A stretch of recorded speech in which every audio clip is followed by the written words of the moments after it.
You know, for those who spent time in Dubuque's Finley Hospital over the past year during the pandemic, doctors, nurses, and staff taking a moment today to honor them and their experiences during the COVID pandemic. Let's go live in the studio right now to KWW reporter Danny Miskell. Danny, you had the privilege of attending the ceremony today.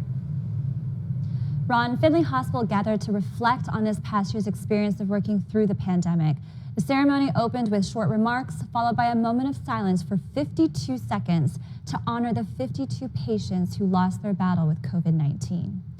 White flowers are on display as a front centerpiece to honor those who died this past year. The nurses and staff members also holding yellow flowers for those who made it through the virus. For everyone at Finley, the most important part of their experience was caring for the patients. And in the words of the chaplain, Claudia Dorsch, they will never be forgotten.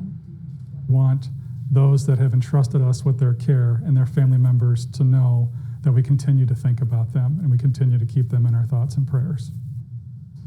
A total of 310 yellow flowers were in the ceremony, each one representing a patient brought to Finley and then discharged.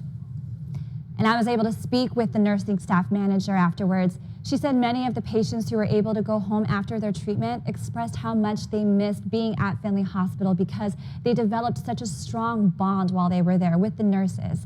And for the nurses, that was the most comforting thing for them to hear from the patients. Ron? Yeah, Danny, thank you very much. What a ceremony there today. And by the way, Unitypoint has been heavily involved in all of this. Now, St. Luke's Unitypoint Cedar Rapids Hospital, as we told you, also held a memorial this week that we covered. Unitypoint Allen Hospital in Waterloo also plans to do the same, and that will take place at Unitypoint Allen in Waterloo this Thursday.